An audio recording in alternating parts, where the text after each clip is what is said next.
Alien versus JCB robot. Harish जंगल में लकड़ियां तोड़ रहा था कि तभी उसे किसी के रोने की आवाज आती है। वो रोने की आवाज की तरफ जाता है, तब वो देखता है कि एक 10 साल का बच्चा वहां भूखा प्यासा रो रहा है। हरीश उसके पास जाता है और उसे चुप कराता है। मेरे बच्चे, तुम इस जंगल में क्या कर रहे हो? तुम्हारे माता पिता कहाँ हैं? मेरा नाम मोनू है। मैं दूसरे गांव से आया हूँ। मेरे माता पिता एक एक्सीडेंट में मारे गए। मेरा इस दुनिया में कोई नहीं है। बस रास्ता भटकते भटकते यहाँ तक आया, वो भी बिना खाए पिए। बात सुनकर हरीश को मोनू की दया आती है। वो उसे लेकर घर जाता है, उसे खाने पीने के लिए देता है। हरीश मोनू को घर में अकेला छोड़कर काम से बाहर जाता है। थोड़ी ही देर में वहां हरीश के पिता सुधाकर आते हैं। वो घर में मोनू को देखकर कहते हैं, अरे तुम कौन हो और क्या कर रहे हो मेरे घर में? चलो निकलो यहाँ से। सुधाकर की बातों से मोनू डर जाता है। सुधाकर मोनू को घर से बाहर निकाल रहा था, तभी वहां हरीश आता है और अपने पिता को मोनू की सारी सच्चाई बता देता है। सुधाकर मोनू को अच्छे से देखता है और हरीश से कहता है, बेटा, ये लड़का मुझे ठीक नहीं लग रहा है। इससे बचकर रहना होगा। अरे पिताजी, आप भी ना, ये तो छोटा बच्चा है बेचारा। हरीश मोनू को सुधाकर से दूर ले जाता है। सुधाकर को तंत्र मंत्र की विद्या आती थी, इसलिए उसे मोनू पर शक हो रहा था। लेकिन वो था तो एक छोटा बच्चा ही, उस पर क्या शक करना, ऐसे ही आपको भी लग रहा होगा। पर उसी रात जब घर में सब सोए हुए थे, तब अचानक मोनू जाग जाता है और घर से बाहर आता है।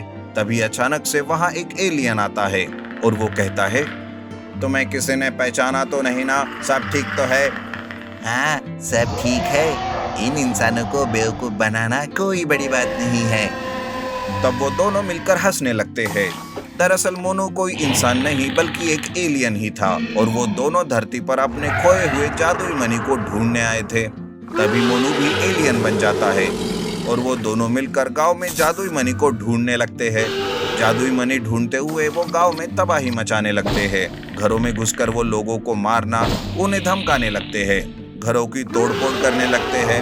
एलियन के अटैक से गांव वाले डर के मारे इधर उधर भागने लगते हैं। तब सुधाकर और हरीश भी वहां आ पहुंचते हैं। सुधाकर कहता है, बेटा हरीश, इसके पीछे उस मोनू का ही हाथ है। देखो, मोनू कहीं नजर नहीं आ रहा है। मुझे पक्का यकीन है कि मोनू ही एलियन है। तभी वहां मोनू को आते हुए हरीश देख लेता है। वो कहता है, देखिए पिताजी, मोनू तो वहां है और आप हो कि बेचारे मोनू को एलियन बोल रहे हो। रात भर एलियन के अटैक से सारे गांव वाले चिंतित थे। उन्हें समझ नहीं आ रहा था कि ये एलियन गांव में तबाही क्यों मचा रहे हैं। उस रात मोनू को जादुई मणि तो नहीं मिलता, लेकिन उस रात से हर आधी रात में मोनू एलियन का रूप लेकर अपने दोस्त एलियन के साथ जादुई मणि ढूंढने लगता है। ऐसे में एक दिन मोनू को जादुई मणि हरीश के पास ही दिखाई देता है। उस रात मोनू का दोस्त एलियन मोनू को मिलने आता है। तब मोनू कहता है, अरे दोस्त, हमें हमारा जादुई मणि मिल गया है। जिसे हम गांव में ढूंढ रहे थे वो तो मेरे बगल में ही था। कल उस हरीश से जादुई मणि लेकर इस संसार पर हम अपना कब्जा कर लेंगे। दूसरे दिन मोनू किसी बहाने से हरीश को जादुई मणि के साथ जंगल ले जाता है। वो हरीश को जादुई मणि मांगता है। तब उसका एलियन साथी भी वहां आता है और मोनू भी अपने असली रूप में यानी एलियन के रूप में बदल जाता है, जिसे देखकर हरीश चकरा जाता है। वो दोनों हरीश से जादुई मणि छीनने की कोशिश करते हैं। तब हरीश जादुई मणि लेकर वहां से भागने लगता है। वो मदद के लिए चिल्लाता है। तभी वहां सुधाकर एक जेसीबी लेकर आता है। रुक जाओ, तुम्हें जादुई मणि चाहिए ना, तो पहले मेरे साथ लड़ना होगा। एलियन अपना रुख सुधाकर की तरफ मोड़ लेते हैं। तभी जेसीबी एक रोबोट में बदल जाता है और उन दोनों एलियंस के साथ लड़ने लगता है। जेसीबी रोबोट दोनों एलियंस को मार मार कर गिरा देता है और उन दोनों को खाई से नीचे फेंक देता है।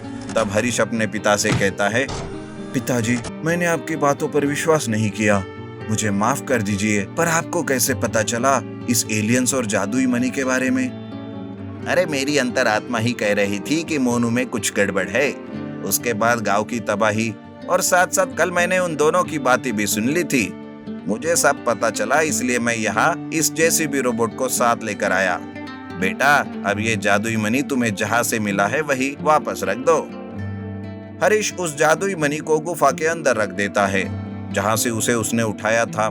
सुधाकर उस गुफा को बड़े से पत्थर और अपनी जादुई मंत्रों से बंद कर देता है ताकि आगे कोई खतरा धरती के लोगों पर ना आए। ट्रैक्टर रोबोट वर्सेस जादुई रोबोट। आज जमींदार का 50वां जन्मदिन है। वो अपना जन्मदिन बड़े ही धूमधाम से मना रहा था। उसने एक पुजारी जी को पूजा के लिए बुलाया था। पूजा होने के बाद वो अपनी कुंडली पुजारी को दिखाता है। पुजारी कुंडली को देखकर परेशान हो जाता है। तब जमींदार कहता है, अरे क्या हुआ पुजारी, कुंडली देखकर परेशान क्यों हो गए तुम? जमींदार जी, आपकी कुंडली के हिसाब से आपका बहुत बड़ा एक्सीडेंट होने वाला है और उससे कुछ भी हो सकता है। आपको जेसीबी से दूर रहना चाहिए। जमींदार पहले से कुंडली और राशि इन सब पर बहुत विश्वास करता था। अब तो पुजारी जी से भविष्य सुनकर वो और भी डर गया था। जमींदार अपने नौकर रामू को बुलाकर कहता है, अरे रामू, गांव में किस किस के पास जेसीबी है, जरा बताना तो। जमींदार जी, गांव में एक ही जेसीबी है और वो भी कुणाल के पास है। ये सुनकर जमींदार तुरंत कुणाल के पास जाता है और कहता है, सुनो कुणाल, आज के आज इस जेसीबी को गांव से बाहर निकाल दो और तुम्हें जितने भी पैसे चाहिए उतने पैसे मैं इस जेसीबी के बदले में दे दूंगा।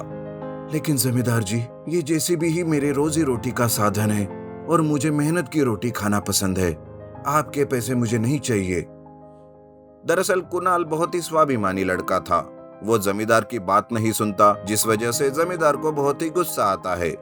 वो तो अपने भविष्य को लेकर बहुत डरा हुआ था। इसीलिए जमींदार एक आदमी को रात के अंधेरे में कुणाल का जेसीबी चुराकर उसे जंगल में जलाने के लिए कह देता है।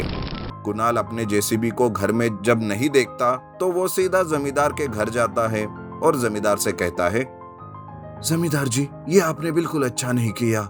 जल्दी से मेरा जेसीबी मुझे वापस कर दीजिए, नहीं तो मैं पुलिस के पास जाऊंगा। अरे, ये पुलिस की धमकी किसे दे रहा है? मेरे पास नहीं है तुम्हारा जेसीबी, जाओ जो करना है कर लो। बेचारा कुणाल अपने जेसीबी को गांव में ढूंढने लगता है। ढूंढते ढूंढते वो जंगल जाता है जहां पर उसे उसका जेसीबी जली हुई हालत में मिलता है। जेसीबी की यह हालत देखकर कुणाल दुखी होकर रोने लगता है।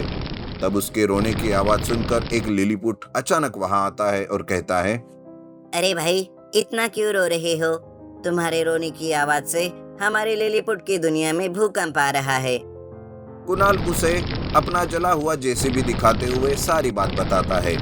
तब लिलीपुट को उस पर बहुत दया आती है।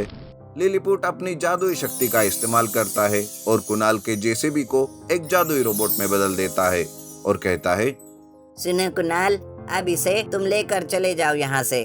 अब ना तुम्हें कोई परेशान भी नहीं करेगा और हाँ, अब तुम अपना रोना भी बंद कर दो। कुणाल खुशी से अपना जादुई रोबोट लेकर गांव जाता है। जमींदार को जब ये बात पता चलती है तो वो अपने आदमियों के साथ कुणाल को रोकने जाता है। जमींदार के आदमी कुणाल को और रोबोट को मारने जाते हैं।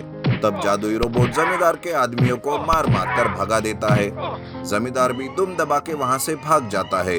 कुणाल अब उस जादुई रोबोट से अपने बड़े बड़े काम आसानी से कर लेता है। उधर जमींदार सोचता है, लगता है कुणाल के रोबोट का सामना रोबोट से ही करना होगा। कुछ भी करके जेसीबी रोबोट को खत्म करना ही होगा। जमींदार जादुई रोबोट से मुकाबला करने के लिए अपना खुद का एक ट्रैक्टर रोबोट बनवाता है और ट्रैक्टर रोबोट को लेकर कुणाल के घर जाता है। ट्रैक्टर रोबोट कुणाल के घर को तोड़ने लगता है। तब कुणाल का जादुई रोबोट उस ट्रैक्टर रोबोट को रोकता है। उन दोनों में बहुत ही भयानक लड़ाई शुरू हो जाती है, पर जादुई रोबोट बहुत ही पावरफुल होता है, इसलिए ट्रैक्टर रोबोट कुछ ही पलों में ढेर हो जाता है। अब जादुई रोबोट जमींदार को पकड़कर खूब पीटने लगता है। जमींदार अपनी जान बचाने के लिए कुणाल से भीख मांगता है। तब कुणाल कहता है, जमींदार जी, कुंडली देखकर हर किसी को भविष्य का पता चलता तो आज हर कोई खुश रहता। आपके अंधविश्वास की वजह से आपने मेरे जेसीबी को हानि पहुंचाई और अब तो आप मेरा घर भी तोड़ रहे थे और मुझे मारना भी चाह रहे थे। अभी भी वक्त है, बाहर निकल जाओ इस अंधविश्वास से। इस तरह कुणाल जमींदार को माफ कर देता है और अपने काम पर लग जाता है। उस दिन के बाद जमींदार कभी अपना भविष्य नहीं देखता और कुणाल जादुई रोबोट से दूसरों की मदद भी करने लगता है।